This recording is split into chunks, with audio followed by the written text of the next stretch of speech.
There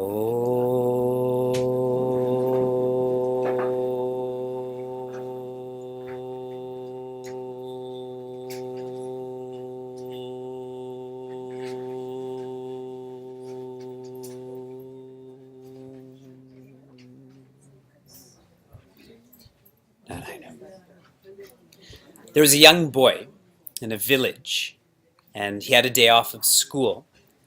So he was just sitting in his parents' store, and he was just watching what was happening on the street. And he saw from a distance this sadhu, this person dressed in simple clothes, and he had long curly hair, jatas, dreadlocks. And as this sadhu was walking, this wind was getting in his hair and getting into his eyes. So he was walking, putting his hair back, walking, put his hair back. And the sadhu got in front of this boy, and he's just really staring intently on this sadhu, and then sees him walk a little bit more. And at one point, the wind is blowing so much and it's pushing this hair into the sadhu's eyes that he pushes his hair back and starts walking the other way. And he just starts doing the same thing, but going that way. And this boy was so intrigued that this sadhu with such intent was walking this way, and now he's going that way. So he catches up with that sadhu and says, Baba. You don't know what to call them, so you just call them Baba. Baba, you were so purposefully walking that way, and now you're going this way. Why? And this Baba says, I wasn't going anywhere. I have nowhere to go. I've already found my place. I'm just going wherever the wind goes. And this story is a perfect example of what Acharya Shankara teaches in Atma Bodha, where he says, Asaktaha vayuvat charet. For someone who is independent, for someone who is not attached, that person moves like the wind. The wind doesn't try to go there or go there. The wind just naturally goes wherever the wind goes. And for someone who's independent, they have nothing to gain. And because they have nothing to gain, they have nothing to lose. They are courageous. They're fearless. And Acharya Shankara is trying to teach us to be the same way. With the last section of shlokas we've been studying, it's been very much about asaktaha, independence. Many years ago, I used to teach Tattva Bodha in Toronto to our young adults. And Tattva Bodha brings a subjective message to our Puranas, like I've been doing. You take Hanuman Chalisa Puranically and then subjectively. And as this was being taught, one day a young lady who I saw was feeling very frustrated, and then it almost turned into a dejection. I could see this in her personality. I asked her, I said, what's wrong? And she said, my concept of God has been totally destroyed by this study group. And I said, you're lucky. You're lucky that your concept of God has been destroyed in a place where it can be rebuilt in a much stronger way, in the strongest way. Because if your concept of God was broken on the street, who's going to help you rebuild that concept? In each shloka, Acharya Shankara is questioning our vision, questioning our lifestyle. And many people may be frustrated by this, may be dejected by this. But trust me, if you're feeling that, this is a blessing. Because this is the best place to feel that, so that one can be built up more strongly. If you compare, going back specifically to the last shloka, if you compare what will come next, what will that devolve to? Jealousy. Comparisons will lead to jealousy. And if you are engaged in jealousy, what will that devolve finally to? Insecurity. Comparisons, jealousy, insecurity. The context in which we studied this, if you project contentment, this will devolve into attachment. We said projecting happiness leads to raga, or attachment. And if there's attachment, it will devolve into anger.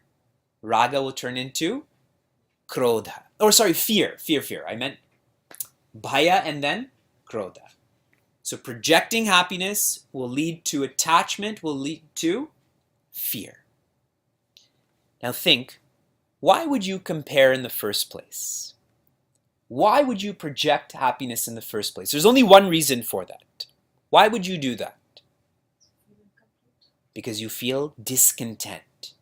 You feel incomplete. Think deeply about why these shlokas are teaching us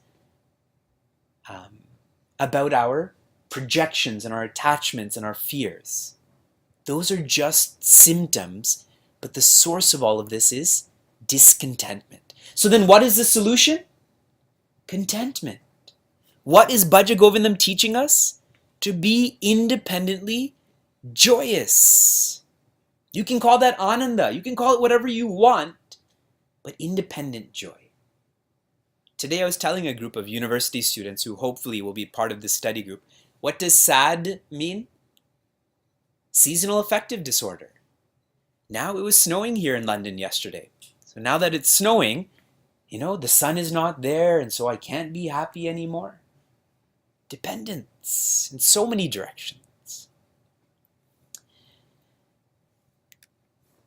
Shloka 1 broke apart our idea of position, Sanskrit grammar rules. Shloka 2 broke our idea of possessions, wealth. Shloka 3 broke our idea of pleasure, that is attraction, lust. Shlokas 4, 5, 6, and 7, the last section we studied, highlighted how frail all of this is. Not just these 3 P's, but living as a general idea is frail. It's filled with this frailty. So what are we supposed to do?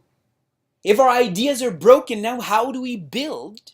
That starts being introduced in Shloka 8 and 9 and so on. Okay? Let's chant. Very simple Sanskrit. I'm on Shloka 8. Kate kanta kaste putraha samsaro yamativa vichitraha kasya tvam kakuta ayataha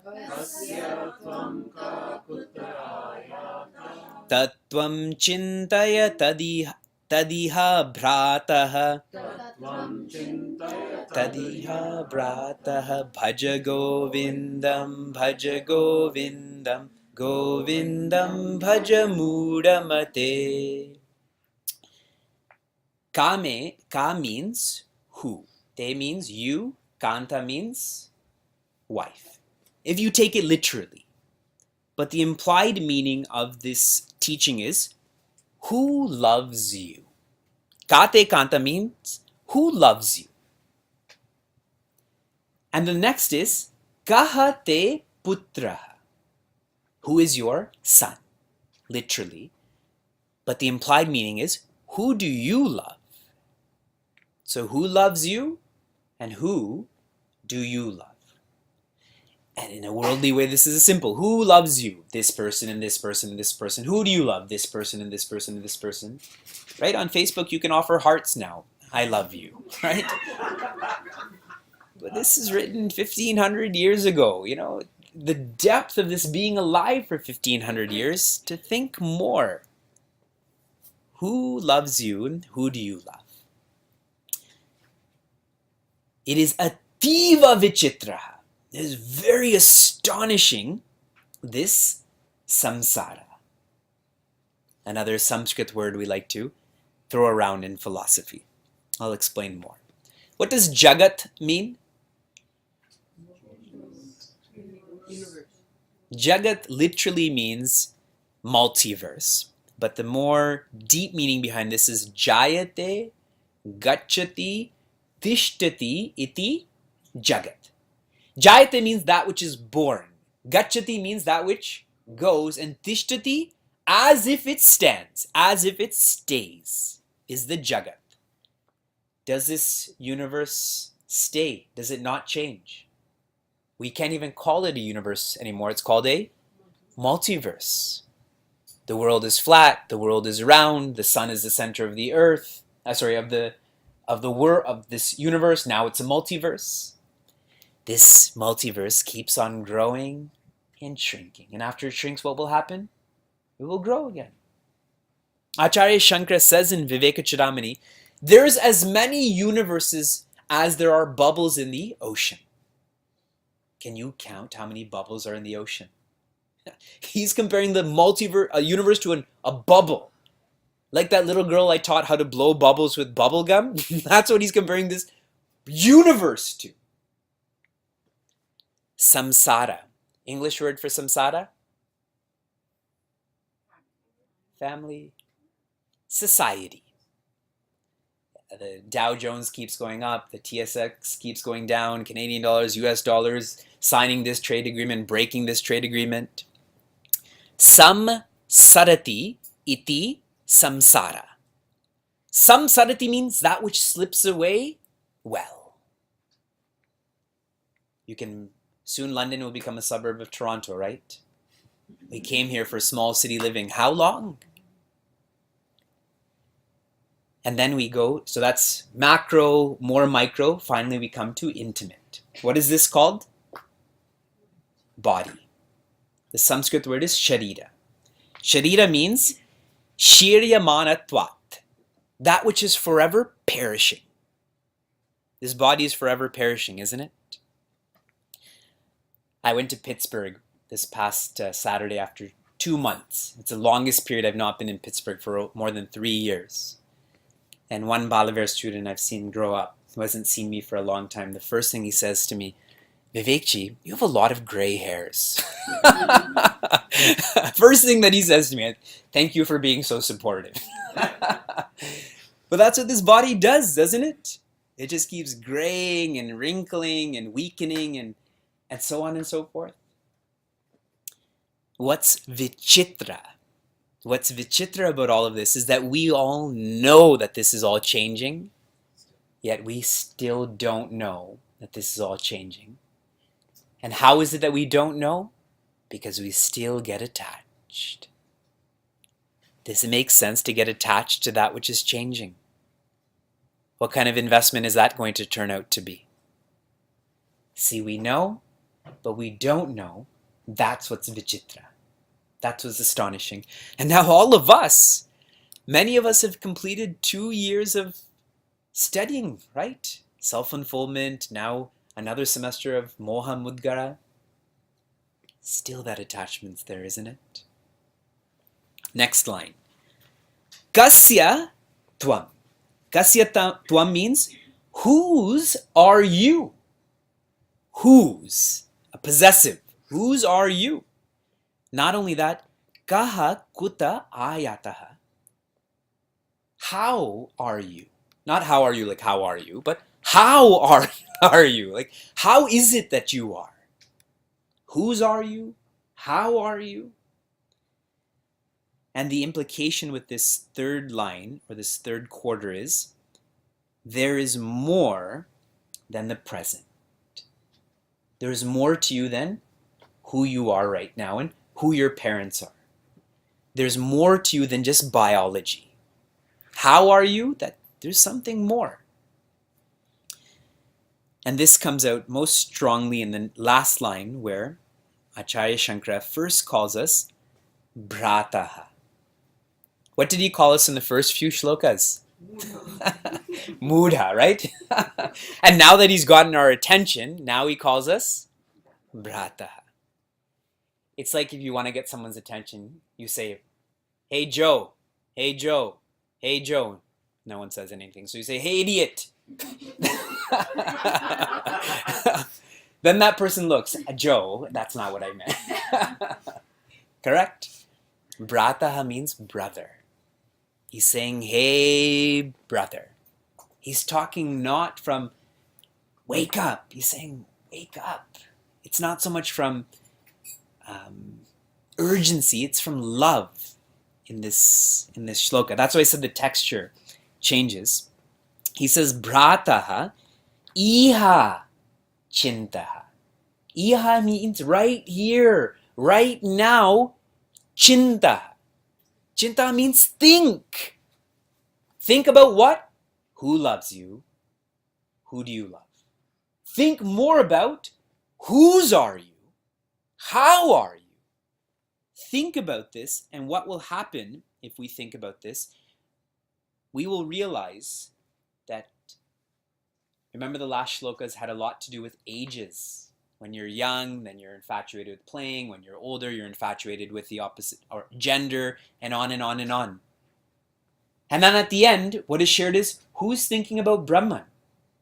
But here, hey brother, think about Brahman. Think about Tattva right now.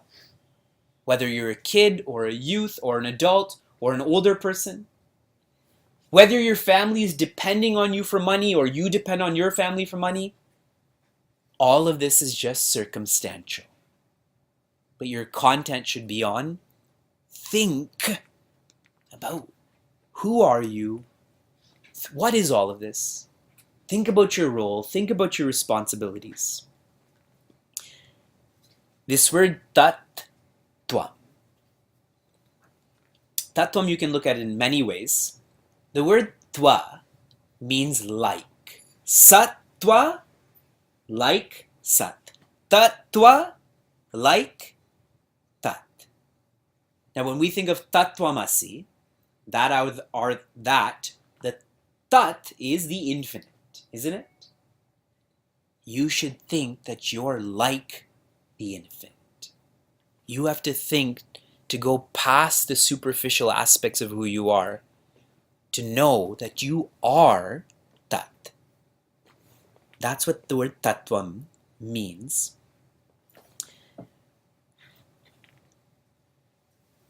Bhaja Govindam, and now Mudamate comes back.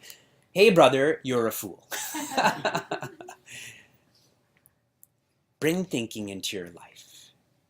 And here this thinking is not about somewhere else, some other time, but iha. He has a nice word in this context. Right here, right now. When do you want to be happy? Somewhere else, some other time? Right here, right now. Wrapping up this thought.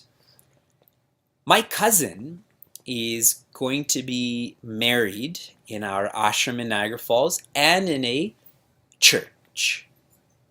So right now, he is going through marriage counseling through the church. Because that church won't allow him to be married there unless he and his present fiance sounds weird, right? Fiance, if he and his fiance don't go through this counseling. And I think it's a fine idea. And this is also the tradition in Sanatana Dharma. But it wasn't just about marriage. It was about, before you actually have real responsibilities, learn how to be selfless. And where do you learn that? In the Gurukul. Everyone went to the Gurukul back in the day. Boys and girls. Circumstance didn't matter. What age? Whenever you can go. The earlier, the better. Circumstance didn't matter. And when you leave the Gurukul, you can't leave unless you get permission. You ask the Guru, the Guru Patni, am I ready to leave? And if you're asking that, that means you are ready to leave. Now we just inform. We don't ask, right? And maybe I'll invite my parents to my wedding. They're paying, so I may as well get them coming. And see how Puja Swami Chinmayananda used to say the same. Go to the Gurukul and then get married. Specific words from Swami Chinmayananda. With the idea being is study and then practice. Here we're already in the marketplace, so now it's Yes, we should still study, but while we're to practice, we need to think. In the Gurukul, you learn to be an introvert. There's no video games in the Gurukul. There's no medals in the Gurukul. And on and on and on. In fact, in the Gurukul, there's not even recognition. All recognition just goes to the Guru. And what happens when you're not given such recognition at a high level is you learn to become independent. It's a theme with each shloka, isn't it? But if you don't have that training, and please remember, this is also a Gurukul we're trying to establish, right? The Vichara Virtual Gurukula. Here, there's no video games, I hope, at least in this room. There's no recognition. All of this, we keep saying the Guru Shishya Parampara. We keep saying Bhagwan. And it makes you independent. All of you have been sitting cross-legged for hours. At least I get this big seat where I can rock back and forth, right? But you're still smiling. Independence. Our equipments are created extrovert. Can your eyes see into your head? Can your tongue taste itself?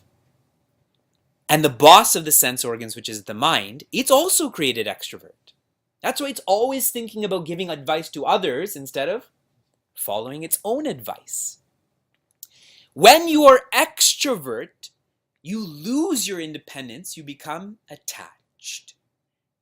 People who are extrovert are very attached people, and that's where the word bandha comes from. What's another word for relative? Sambandha. If you're in a family without thinking, sambandha. They bind you well to your lower self, ego. But if you're a thinker, you went to the Gurukul, you think in being a family. So now it's not about studying so much as practicing. Sambandha binds you to your higher self. Same circumstance, but what is your content? This idea of bhaja govindam, bhaja in this shloka means vichara. Bhaja means sing, seek, serve, worship, love, be. Here it's vichara. All of our advanced Vedanta course students, we studied avichara krito bandha. By not thinking you are bound. Vicharena nivartate. By thinking you are free. One more thought and then we'll wrap up. I used to teach Srimad Bhagavad Gita in Toronto. This is in Mississauga. Tattvaboda was Toronto. Mississauga is a suburb of Toronto. And we used to have a huge young adults class. 40 people used to come. And as the subject became more intense, that number came down to around 25, 20. And I knew some of the people who stopped coming. I knew them well enough that I could just call them or email them and say, how come you've stopped coming to class? Why did they stop coming to class? Why? Must have found it boring. Don't be too straightforward, Archana. She said they must have found it to be boring. This young lady over here. So I teach Srimad Bhagavad Gita in London, and I saw her in the audience the first time, and I happened to have dinner at her home where she's staying, and I said, who are you? Who are you? How are you? Whose are you? And I said, so how was the discourse? And she, without flinching, says it was so boring. So the next time I came and spoke, then I spoke again. We were having dinner again afterwards, and I said, how was it? And she goes, I think you're getting better. You're getting better, not me, okay? These people said the study group is not practical. Don't you think that sometimes? Don't you say that sometimes too? You're all saying, no, Vivekji, we never think it's impractical. What I told these young adults, when are you not your mind? You're always your mind. Other than when you're sleeping, you are always your mind. And what do you think we do in the study group? Don't we just study the mind with the aspiration to train the mind? So you're telling me this study group is not practical. Your idea of practicality is very loose then, isn't it? They still don't come, but that's the reality. So what is this shloka teaching? Think. What's more practical than that? When are you not thinking? Thinking is deliberate, thoughts are indeliberate. Thinking is conscious, thoughts are unconscious. Here Acharya Shankara is telling us, stop having thoughts, start thinking.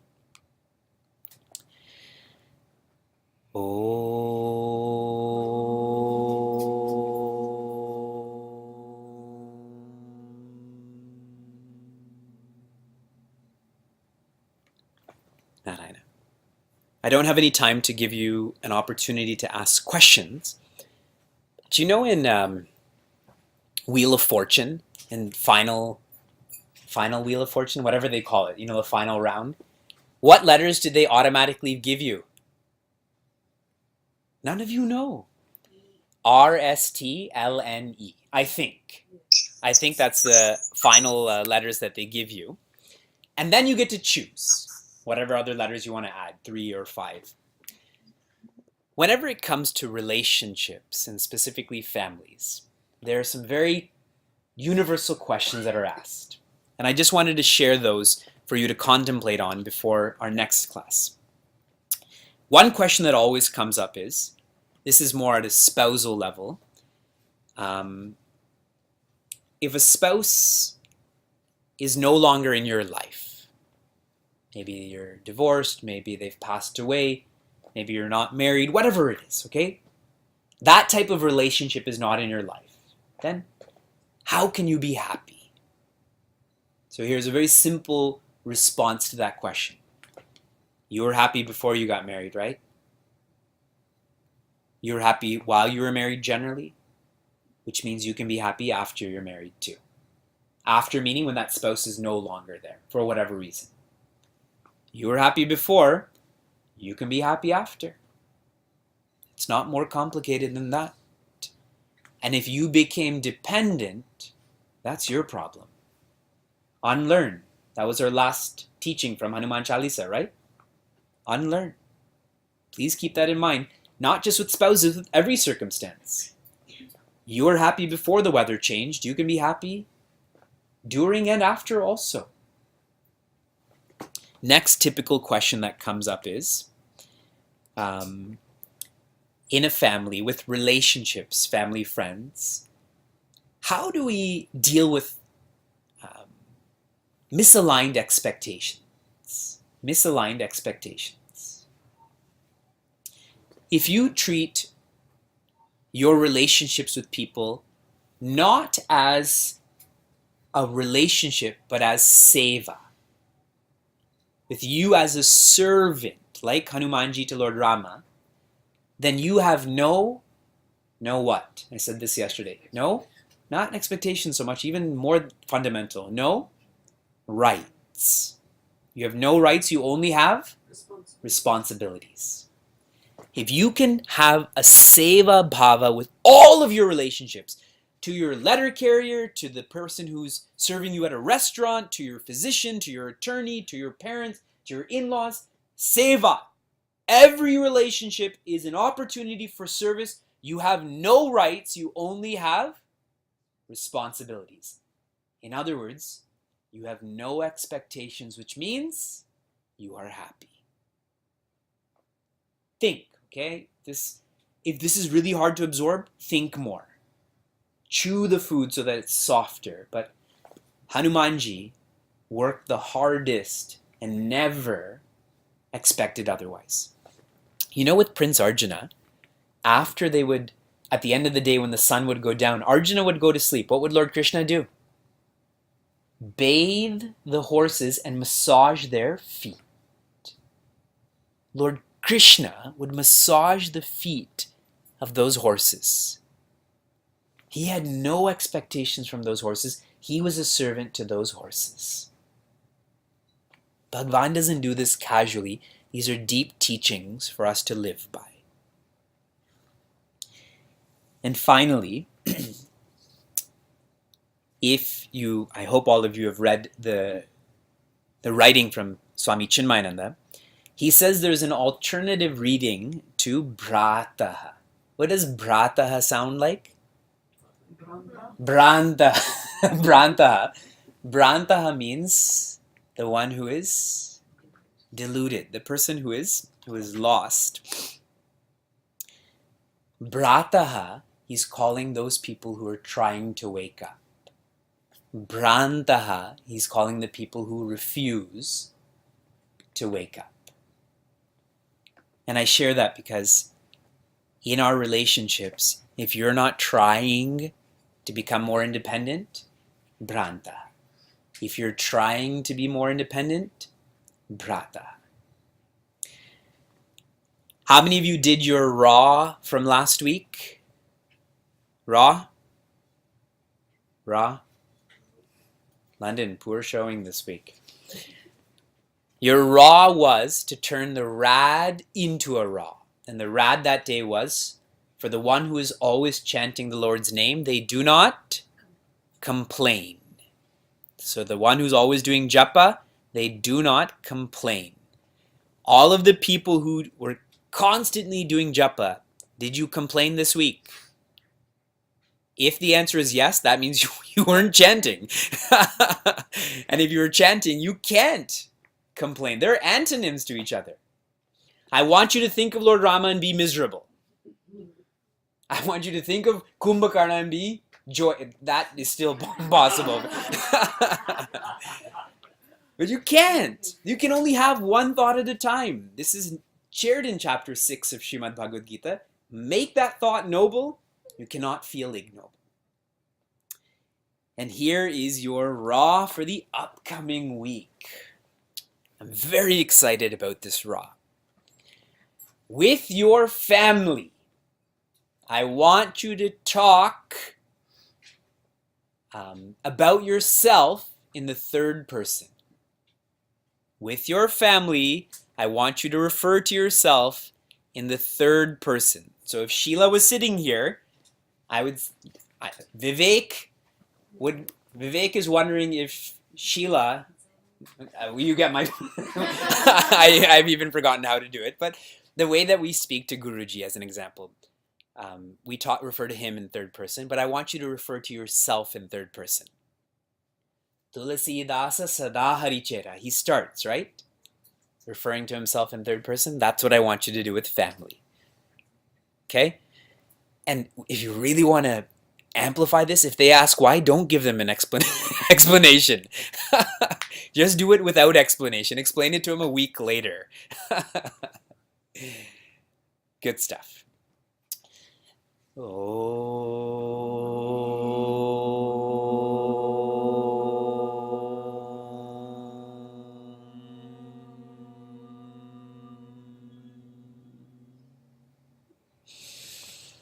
Om Sarve Bhavantu Sukhinah, Sarve Santu Niramayah, Sarve Bhadrani Pashyantu, Ma Kaschid Dukkha Bhag Bhavet. Om Shanti Shanti Shanti Harihi Om Shri Gurubhyo Namaha Harihi Om.